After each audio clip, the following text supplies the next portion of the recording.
Good morning everyone. एक बार फिर से आप सभी का क्रेजी जी के ट्रिक के डेली करंट अफेयर की सीरीज में स्वागत है। मेरा नाम है पंकज वैष्णव और एक बार फिर से हम डेली करंट अफेयर की सीरीज को आगे बढ़ाते हुए 30 अप्रैल के सभी करंट अफेयर को यहां पर डिटेल में डिस्कस करने वाले हैं।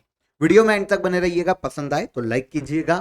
चैनल पर पहली बार आए हैं तो चैनल को सब्सक्राइब कर लीजिए और पीडीएफ चाहिए तो क्रेजी जी के ट्रिक के टेलीग्राम चैनल पर इवनिंग में ऑलमोस्ट 6 बजे तक आपको इसकी पीडीएफ फ्री ऑफ कॉस्ट मिल जाएगी। वहां से आप इसे कलेक्ट कर लीजिए। आइए शुरू करते हैं। 30 अप्रैल के करंट अफेयर पर जाने से पहले हम रोज किस चीज को डिस्कस करते हैं, तो हम डिस्कस करते हैं क्वेश्चन ऑफ द डे को हर रोज, जिनका आंसर आपको कमेंट बॉक्स में देना है। तो पहला क्वेश्चन, हॉर्नबिल फेस्टिवल किस राज्य में आयोजित किया जाता है। सेकेंड क्वेश्चन, भारत की पहली महिला एयरपोर्ट फायर फाइटर कौन है। और थर्ड, नोबेल पुरस्कार विजेता हेनरी किसिंजर का निधन हो गया। इनको किस क्षेत्र में नोबेल पुरस्कार प्रदान किया गया था। तो 3 क्वेश्चन है, मिड वीडियो में और भी एड ऑन हो सकते हैं। ध्यान से एंड तक देखिए। शुरू करते हैं हम। सबसे पहला क्वेश्चन देखेंगे, हाल ही में किस देश की पार्लियामेंट ने समलैंगिक संबंध को अपराध ठहराने वाला विधेयक पारित किया है। तो समलैंगिक संबंध, सेम सेक्स रिलेशन या फिर मैरिज को अपराध ठहराया है, अपराध घोषित किया है, इराक की पार्लियामेंट के द्वारा घोषित किया गया है। इससे रिलेटेड एक प्रस्ताव इराक की पार्लियामेंट ने हाल ही में अपने यहां पर पारित किया है। आप सभी को पता है कि अगर इराक की बात करें तो पश्चिमी एशिया में ये एक मुस्लिम बहुल देश है, क्योंकि शरीयत से सबसे ज्यादा कंट्रोल होता है ये देश, क्योंकि मुस्लिम कंट्री है। तो इस आधार पर इन्होंने क्या किया है कि समलैंगिक संबंध को अवैध घोषित कर दिया है अपनी पार्लियामेंट में। इससे रिलेटेड इन्होंने बिल को पास कर लिया है, क्योंकि धार्मिक आधार पर कंट्रोल होने वाला देश है, शरीयत के आधार पर चलता है। तो इस आधार पर इन्होंने समलैंगिक संबंध को अवैध घोषित किया, बिल पास किया, काफी कठोर कानून भी बनाया है। जैसे देखिए, अगर कोई इस कानून का उल्लंघन करता हुआ पाया जाता है तो उसे 7 साल की कैद अनिवार्य रूप से दी गई है। मतलब मिनिमम कैद 7 साल की होगी और अधिकतम इसे बढ़ाकर 15 वर्ष तक किया जा सकता है। तो ये इराक देश है, मध्य पूर्व एशिया में स्थित है। नॉर्मली अगर हम देखें तो पश्चिमी क्षेत्र में इसका अधिकतर एरिया देखने को मिलता है। कैपिटल इसकी बगदाद है। इराकी दिनार यहाँ की ऑफिशियल करेंसी है और इब्राहिम रईसी वर्तमान में यहाँ के प्रेसिडेंट के पद पर हैं। अगर आप मैप में देखेंगे तो इराक के नेबर कंट्री में आपको ईरान मिल जाएगी, दक्षिण में जाएंगे तो कुवैत मिल जाएगी, इस तरफ आएंगे तो हमको मिल जाएगी सऊदी अरेबिया, पश्चिम में जॉर्डन और सीरिया मिल जाएगी और इसके उत्तर में तुर्की मिल जाएंगे हमें इसके पड़ोसी देश के रूप में। ठीक है, यह है इराक। सेकेंड क्वेश्चन पर चलने से पहले एक अपडेट छोटा सा आप सभी के लिए। क्रेजी जी के ट्रिक के रूट एप्लीकेशन पर रेलवे की टारगेट बैच लगातार लाइव चल रही है, बहुत ही नॉमिनल चार्जेस में। रेलवे की जितनी भी वैकेंसी है जो 2024 में आएगी, आप यहां पर देख सकते हैं, ये सभी इस सिंगल बैच में आपकी इजीली कवर होने वाली है। लाइव क्लासेस है, रिकॉर्डेड फॉर्म में भी मिल जाएगी और मॉक टेस्ट भी आप इसके लगा सकते हैं। एप्लीकेशन में आपके लिए फ्री ऑफ कॉस्ट है।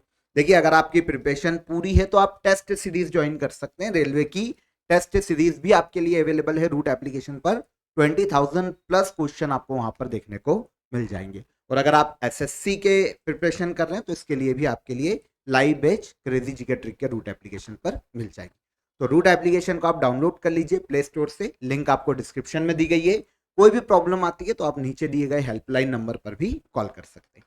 चलिए शुरू करें, सेकंड क्वेश्चन पर आए।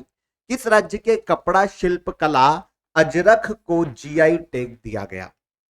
तो कपड़ा शिल्प कला है अजरख, जिसे हाल ही में जीआई टैग दिया गया है और यह है भारत के गुजरात राज्य की प्रसिद्ध कपड़ा शिल्प कला। आंसर सी करेक्ट हो जाएगा। यहां पर आप इसकी इमेज देखेंगे। इस कपड़ा शिल्प, इसका पर्टिकुलर नाम याद रखिएगा, अजरख शिल्प के नाम से जाना जाता है। इसलिए भी इंपॉर्टेंट है क्योंकि इसमें नेचुरल कलर का यूज किया जाता है। मिट्टी से, फूलों से, है ना, चूने से, अलग अलग तरीकों से नेचुरल कलर कलेक्ट किए जाते हैं, पलाश के फूल वगैरह, और उसके बाद इस शिल्प का निर्माण किया जाता है। तो गुजरात का कपड़ा शिल्प है अजरख, जिसे हाल ही में जीआई टैग दिया गया है। ठीक है, मुख्य रूप से तो इसका उत्पादन गुजरात के कच्छ में होता है, लेकिन इसके अलावा राजस्थान के बाड़मेर में और फिर पाकिस्तान के सिंध प्रांत में भी कहीं कहीं ये शिल्पकला देखने को मिल जाती है, लेकिन भारत में सबसे ज्यादा गुजरात के कच्छ में ये फेमस है। ठीक है, इसके अलावा गुजरात के अदर जीआई टैग जो प्रोडक्ट हैं उनकी बात करते हैं तो भालिया गेहूं, देसी खारेक, मातानी पछेड़ी हस्तशिल्प कला, संखेड़ा फर्नीचर और भालिया गेहूं, इन्हें भी जीआई टैग दिया जा चुका है। ये गुजरात के अन्य ऐसे प्रोडक्ट है जो जीआई टैग प्राप्त है। ठीक है, थर्ड क्वेश्चन पे आएंगे। द विनर्स माइंडसेट किस क्रिकेटर की आत्मकथा है? तो द विनर माइंडसेट की बात करें तो ये ऑटोबायोग्राफी है शेन वॉटसन की। नाम सुना है? ऑस्ट्रेलिया के क्रिकेटर है शेन वॉटसन। इनकी आत्मकथा है the winner mindset, Shane Watson. Okay, Shane Watson कैसे संघर्ष करते हुए क्रिकेट में आए और क्रिकेट की दुनिया में इन्होंने कैसे इतना बड़ा नाम कमाया, यही ऑस्ट्रेलिया के क्रिकेटर ने अपनी इस ऑटोबायोग्राफी में बताया है। वैसे शेन वॉटसन के अलावा अदर क्रिकेटर भी हैं जिनकी हमें ऑटोबायोग्राफी याद रखना चाहिए, जिनकी आत्मकथा हमें पता होना चाहिए, जैसे Sunil Gavaskar Indian player cricketer, इनकी सनी डेस नाम से आत्मकथा है। रिक्की पॉन्टिंग ऑस्ट्रेलिया के हैं, at the close of play इनकी आत्मकथा है। Adam Gilchrist true colours, Sachin Tendulkar playing it my way, Kapil Dev strength from the heart, और युवराज सिंह की बात करें तो the test of my life from cricket to cancer and back. ठीक है, ये किसकी आत्मकथा है? युवराज सिंह की। ठीक है, straight from the heart. Okay, चलिए आगे आ जाएं। रोबोट साथी किसके द्वारा लॉन्च किया गया है? तो रोबोट साथी की बात करें तो ये लॉन्च, देखिए नाम से समझ में आएगा कि एक प्रकार का रोबोट है। इसे लॉन्च किया है इंडियन रेलवे ने। अब है क्या, तो ऐसे जितने भी रेलवे स्टेशन है जो कि भीड़ भाड़ वाले हैं, जहां पर बहुत बहुत ज्यादा रश रहता है, ऐसे रेलवे स्टेशन पर अपॉइंट किए जाएंगे अब रोबोट। इन्हें नाम दिया गया है रोबोट साथी। ठीक है, टिकट आप ले सकते हैं, टिकट का कंफर्मेशन ले सकते हैं, या फिर रेल का टाइमिंग का कंफर्मेशन ले सकते हैं इस रोबोट से। तो इसे नाम दिया गया है रोबोट साथी। भारतीय रेलवे के द्वारा हाल ही में इसे लॉन्च किया गया। अब देखिए, रोबोट साथी लॉन्च करने का रेलवे का मुख्य उद्देश्य क्या है? तो यात्रियों को टिकट और सुरक्षा आदि से संबंधित सुरक्षा प्रदान करना रोबोट साथी का मुख्य उद्देश्य। ये तो इंडियन रेलवे ने लॉन्च किया है। इसके अलावा देखिए यहाँ पर जैसा कि अभी मैंने आपको बताया कि जो ऐसे रेलवे स्टेशन है जो कि भीड़ भाड़ भरे, वहां पर इनको अपॉइंट किया जाएगा। जैसे देखिए भोपाल का रानी कमलापति रेलवे स्टेशन पहले हबीबगंज के नाम से जाना जाता था, अब रानी कमलापति हो गया है। मुंबई का छत्रपति शिवाजी टर्मिनल, नई दिल्ली, कोलकाता, चेन्नई, पटना जंक्शन, ये थोड़े से भीड़ भाड़ वाले रेलवे स्टेशन है। तो यहाँ पर रोबोट साथी को अपॉइंट किया जाएगा भारतीय रेलवे के द्वारा। एक रोबोट अर्जुन भी आया था जिसे आरपीएफ ने लॉन्च किया था। तो आरपीएफ द्वारा कोरोना काल में टेम्परेचर और हेल्थ चेकअप के लिए, मतलब डायरेक्ट मैनुअली न करके रोबोट ये काम कर ले, क्योंकि कोरोना में डिस्टेंस जरूरी थी, तो रोबोट अर्जुन को लॉन्च किया था आरपीएफ ने। तो यहां पर अभी रोबोट साथी इंडियन रेलवे ने लॉन्च किया है, उसे भी याद रखिए। अप्रैल 2024 में आयुष्मान भारत दिवस कब मनाया गया? तो आयुष्मान भारत दिवस की बात करें तो 2024 में इसे 30 अप्रैल को मनाया गया। आयुष्मान भारत योजना सेंट्रल गवर्नमेंट की हेल्थ स्कीम है, बहुत ही फेमस रही है, काफी लोगों को लाभ भी मिला है। उद्देश्य क्या था? तो दूर दराज के जितने भी ग्रामीण क्षेत्र है, जो दूरस्थ क्षेत्र है, वहां तक चिकित्सा सुविधाओं को बढ़ावा देना। ठीक है, आयुष्मान भारत योजना का मुख्य उद्देश्य था, हेल्थ से संबंधित है। उसी के लिए 30 अप्रैल को हाल ही में मनाया गया है आयुष्मान भारत दिवस। अब देखिए, आयुष्मान भारत योजना की बात करें तो केंद्रीय वित्त बजट 2018 में इसे मेंशन किया गया था, और इसी साल 23 सितंबर 2018 को इसको लॉन्च कर दिया गया था। देश में इस योजना के तहत 1 lakh health and wellness centre की स्थापना करना और 10 करोड़ परिवारों को 5 लाख रुपए तक का स्वास्थ्य बीमा उपलब्ध करवाना आयुष्मान भारत योजना का मुख्य उद्देश्य। ओके, अभी आयुष्मान भारत दिवस कब मनाया गया? क्वेश्चन ये था, तो ये 30 अप्रैल को मनाया गया। योजना को भी याद रखिएगा किससे रिलेटेड है, ये क्वेश्चन हमें एग्जाम में पूछा जा सकता है। शंघाई तीरंदाजी वर्ल्ड कप 2024 में भारत ने कुल कितने मेडल अपने नाम किए? देखिए कुछ सेशंस पहले मैंने आपको शंघाई तीरंदाजी वर्ल्ड कप के बारे में बताया था, लेकिन वहां पर जो मेडल जीत के आए थे हमने उनकी बात की थी। मैंने आपको बोला भी था जब मेडल टेली पूरी हो जाएगी तब मैं इसके बारे में आपको पूरा बताऊंगा। अब यहाँ पर शंघाई में जो शंघाई तीरंदाजी वर्ल्ड कप आयोजित हुआ है 2024 का, इसमें भारत ने कुल पदक जीते हैं 8। आंसर हो जाएगा ए, 8 मेडल अपने नाम की। ठीक है, आयोजन कहाँ हुआ है तो आयोजन की बात करते हैं तो इसका आयोजन चाइना के शंघाई में हुआ 2024 में। जो तीरंदाजी वर्ल्ड कप है उसका पहला चरण है ये। ठीक है, पहले चरण में भारत ने 8 मेडल अपने नाम किए। इन 8 मेडल में से 5 गोल्ड है, 2 सिल्वर और 1 ब्रॉन्ज मेडल। और 8 मेडल के साथ इंडिया पदक तालिका में मेडल टेली में पहले स्थान पर रहा। हम तीनों की बात करेंगे टॉप 3 कंट्रीज कौन कौन सी। लेकिन चाइना के शंघाई में आयोजन कब से कब तक किया गया शंघाई तीरंदाजी वर्ल्ड कप का, तो इसका आयोजन हुआ है 23 से लेकर 28 अप्रैल तक। ठीक है, मेडल टेली देखिए। हाँ, पहले हम बात कर लेते हैं वो प्लेयर जो कि हमारे लिए गोल्ड जीत कर आए हैं, गोल्ड मेडल लेकर आए। कितने गोल्ड आए हमारे पास? 5। कौन कौन से? तो मेंस टीम में तीरंदाजी में लाए हैं तरुणदीप रॉय, प्रवीण जाधव और धीरज बोम्मदेवरा। मेंस टीम में प्रथमेश, भालचंद्र फुगे, प्रियांश और अभिषेक वर्मा ने 1 गोल्ड जीता अलग अलग। और मिश्रित टीम इवेंट में ज्योति वेन्नम, इनके बारे में मैंने आपको बताया था, अभिषेक वर्मा ने गोल्ड जीता। कंपाउंड मेंस टीम इवेंट में अभिषेक, प्रथमेश और प्रियांश ने गोल्ड जीता संयुक्त रूप से। और विमेंस इंडिविजुअल इवेंट में ज्योति सुरेखा वेन्नम ने गोल्ड जीता। ठीक है, भारत की ऐसी दूसरी प्लेयर है ज्योति सुरेखा वेन्नम जिन्होंने एक ही तीरंदाजी वर्ल्ड कप में 3 गोल्ड अपने नाम की है ना। एक यहाँ हो जाएगी, एक यहाँ हो जाएगी और एक और हम देखें तो ज्योति वेन्नम, एक जगह इनका नाम नहीं है पर एक जगह और है, तो 3 गोल्ड इन्होंने अपने नाम किए। मुझे दिखाई नहीं दे रहा है, इंडिविजुअल हो गया। ठीक है, 3 जगह यहाँ पर समझिएगा, शायद नाम मेंशन नहीं है।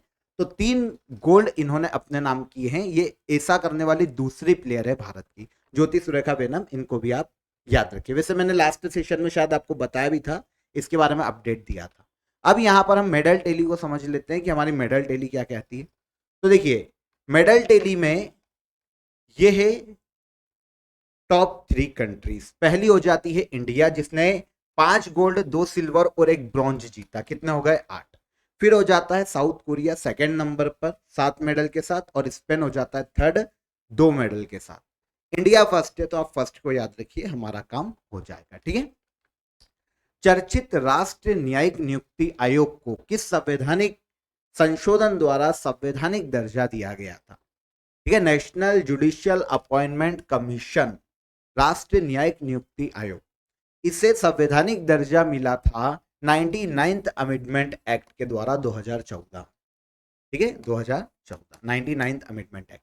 लेकिन ये अब संविधान से हट चुका है, अनकॉन्स्टिट्यूशनल घोषित कर दिया था सुप्रीम कोर्ट ने 2015। अभी सुर्खियों में क्यों है हम इसकी बात करेंगे, पर यहां पर हमारा आंसर ले लेते हैं कि राष्ट्रीय न्यायिक नियुक्ति आयोग 99th अमेंडमेंट के द्वारा संविधान में जोड़ा गया था 2014 में, लेकिन यह अब हट चुका है। पर जोड़ा कब गया था? तो 99th अमेंडमेंट एक्ट के द्वारा। ठीक है, अभी यह सुर्खियों में इसलिए है क्योंकि हाल ही में एक पिटीशन गई थी जो नेशनल जुडिशियल अपॉइंटमेंट कमीशन है इसको लेकर। उस पिटीशन में कहा गया था कि जो कॉलेजियम सिस्टम है जिससे न्यायाधीशों की नियुक्ति होती है उसको खत्म किया जाए और एनजेएसी को पुनः भारत में लागू किया जाए। मतलब 99th अमेंडमेंट को द्वारा जो 99th अमेंडमेंट एक्ट है उसको देश में लागू किया जाए। लेकिन सुप्रीम कोर्ट ने इस याचिका को खारिज कर दिया, क्योंकि पहले भी सुप्रीम कोर्ट ने बोला था कि अनकॉन्स्टिट्यूशनल है जो राष्ट्रीय न्यायिक नियुक्ति आयोग है, जो पार्लियामेंट ने अमेंडमेंट किया है वो अनकॉन्स्टिट्यूशनल है। तो उस वक्त अनकॉन्स्टिट्यूशनल हो गया था। अब जब वापस याचिका गई कि भैया इसको वापस लीगल करो आप, और जो कॉलेजियम सिस्टम से जजेस की नियुक्ति होती है उसको खत्म करो, तो सुप्रीम कोर्ट ने वापस याचिका को रिजेक्ट कर दिया है। ठीक है ना, जैसा कि अभी मैंने आपको बताया कि national judicial appointment commission 99th amendment act के द्वारा 2014 में जोड़ा गया था संविधान।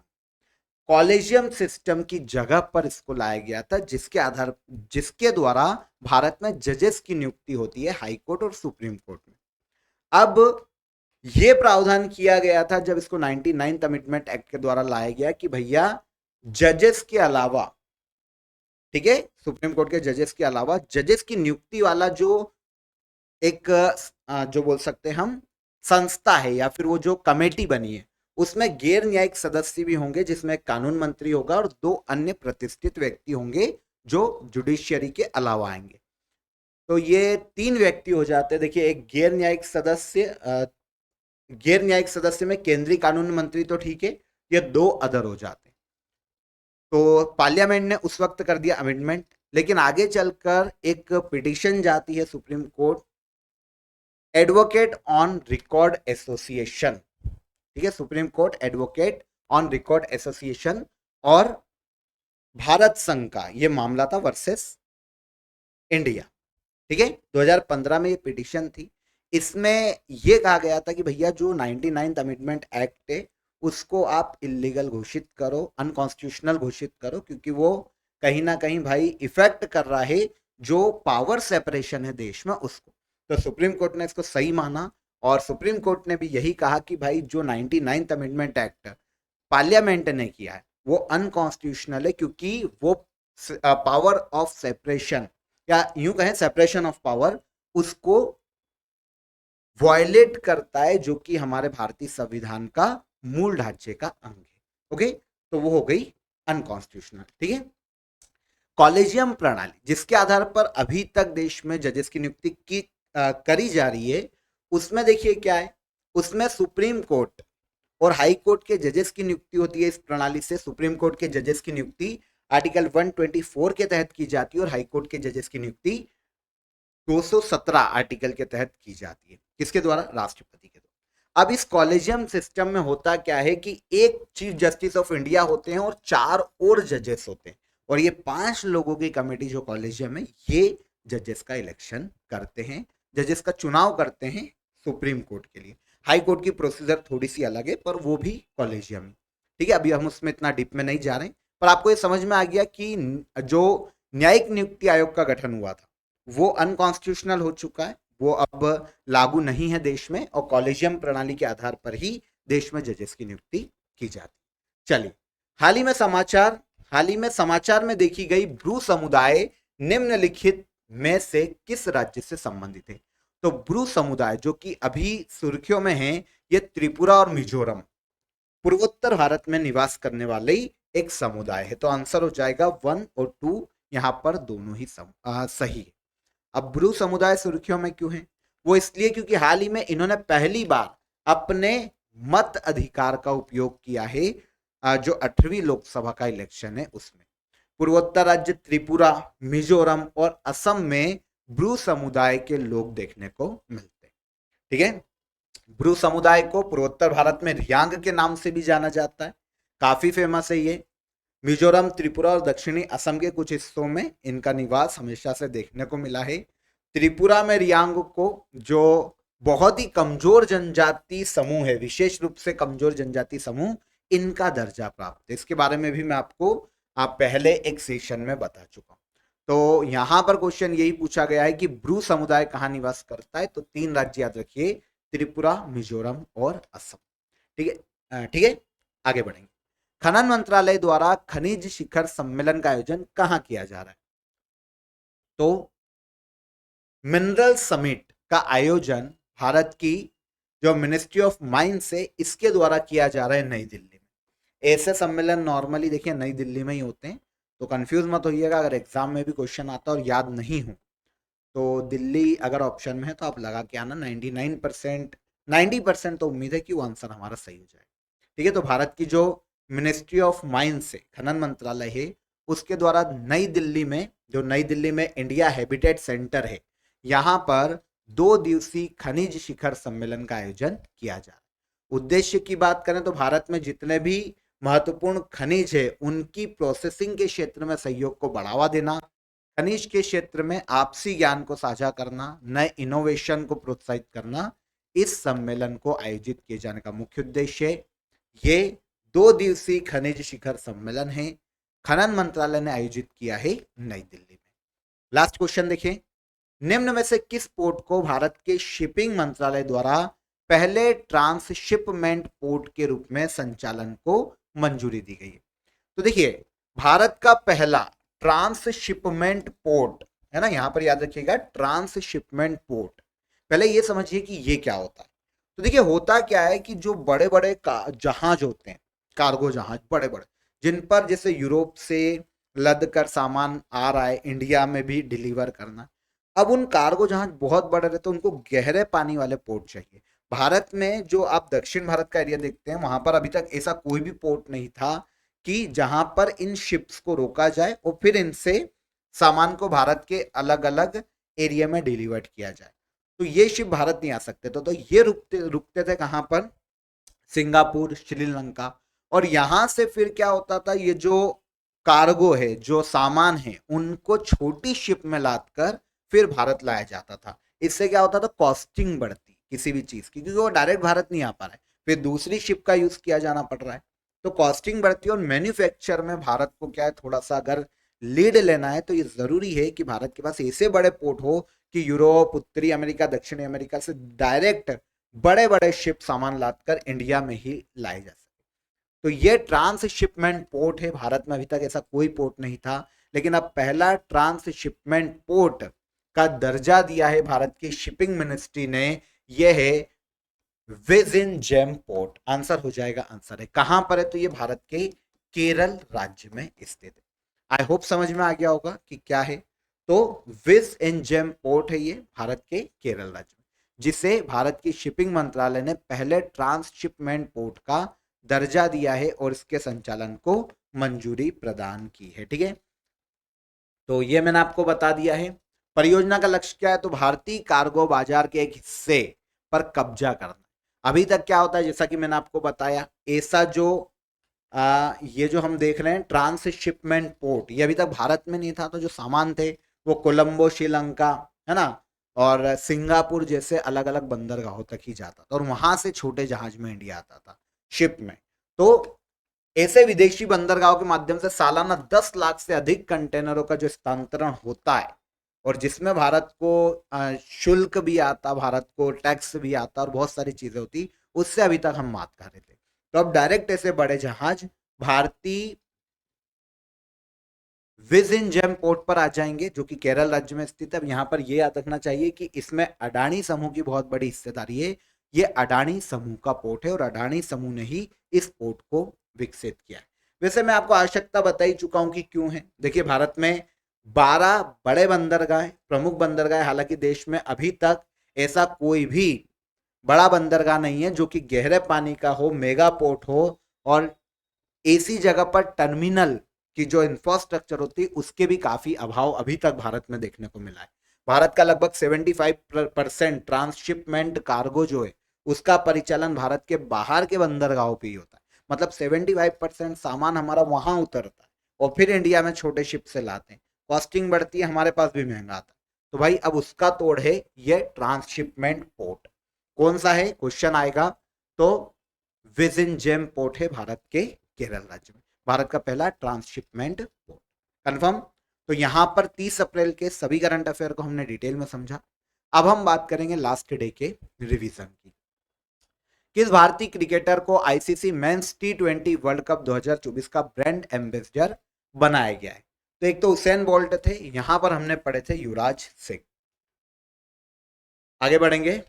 शंघाई तीरंदाजी वर्ल्ड कप 2024 में देखिए ज्योति सुरेखा वेनम, अदिति गोपीचंद स्वामी और प्रणीत कौर ने महिलाओं की टीम स्पर्धा में कौन सा मेडल जीता? तो इन्होंने गोल्ड मेडल अपने नाम किया था। ये हमारा कल का क्वेश्चन था और आज हमने मेडल टेली को डिस्कस किया। चर्चित ग्रीन क्रेडिट कार्यक्रम की शुरुआत कब की गई थी? अक्टूबर 2023 में। एससीओ रक्षा मंत्रियों की बैठक का आयोजन कहाँ किया गया? तो यह आयोजन हुआ है कहां पर, सॉरी, कजाकिस्तान में। क्लियर कर लेना उसको, कजाकिस्तान है ना। इसके बाद पैट्रियट मिसाइल सिस्टम किस देश, सही बोला ना मैंने, एससीओ, हाँ ठीक है, कजाकिस्तान। पैट्रियट मिसाइल सिस्टम किस देश का मिसाइल सिस्टम है? तो ये मिसाइल सिस्टम है अमेरिका का। इसने घोषणा की है कि भाई हम किसको देंगे? यूक्रेन को। फीफा ने प्रसिद्ध कंपनी अरामको को फीफा टूर्नामेंट्स का स्पॉन्सर घोषित किया। कहाँ की कंपनी है? सऊदी अरब की है। वर्ष 2024 में कितने वायुसेना के योद्धाओं को राष्ट्रपति पुरस्कार से सम्मानित किया गया? तो ये योद्धा हो जाते हैं 51। हाल ही में किस भारतीय को कैम्ब्रिज शिक्षक पुरस्कार के लिए नामित किया गया? तो ये हो जाती है जीना जस्टन। किस देश ने स्पेस क्राफ्ट शेंझोउ 18 लॉन्च किया है? तो ये हो जाता है हमारा चाइना। इसका आंसर चाइना। और लास्ट क्वेश्चन क्या था हमारा? चर्चित आटाकामा डेजर्ट किस महाद्वीप में स्थित है? तो ये हमें देखने को मिल जाएगा कहां पर? दक्षिण अमेरिका महाद्वीप। डन। इसके बाद हम बात करेंगे क्वेश्चन ऑफ द डे की। तो हाल ही में माउंट रुआंग वोल्केनो में विस्फोट हुआ, किस देश में स्थित है? ये हमारा लास्ट डे क्वेश्चन था। तो ये कहां पर है? इंडोनेशिया में, है ना। 24 घंटे में 5 बार इसमें विस्फोट देखने को मिला था। तो माउंट रुआंग वोल्केनो है कहां पर? इंडोनेशिया। प्रत्येक वर्ष वर्ल्ड लीवर डे मनाया जाता है 19 अप्रैल को, और धर्मशाला क्रिकेट ग्राउंड हमें देखने को मिलेगा हिमाचल प्रदेश राज्य में। ओके, तो यहाँ पर 30 अप्रैल के सभी करंट अफेयर क्लियर हो जाते हैं। बहुत ही इजीली, बहुत ही इंटरेस्टिंग वे में हमने सारे करंट अफेयर को यहाँ पर डिटेल में समझाए। वीडियो पसंद आया हो तो वीडियो को लाइक करे बिना मत जाइएगा। अगर पहली बार आए हैं तो चैनल को सब्सक्राइब कर लीजिए। और अगेन रूट एप्लीकेशन को डाउनलोड करना मत भूलिएगा प्ले स्टोर से, क्योंकि काफ़ी सारा फ्री स्टडी मटेरियल भी आपको रूट एप्लीकेशन में अवेलेबल है। और फिर अगर आप रेलवे टारगेट बैच चाहते हैं या फिर रेलवे की एग्जाम के लिए टेस्ट सीरीज ज्वाइन करना चाहते हैं, करंटली जो हमारी करंट अफेयर की जो ईयरली ई बुक है उसको ज्वाइन करना चाहते हैं, तो वो सभी आपके लिए रूट एप्लीकेशन पर अवेलेबल है। ओके, चलिए कल के सेशन में फिर मुलाकात करेंगे। तब तक आप अपना ख्याल रखिए, सुरक्षित रहिए। जय हिंद, जय भारत।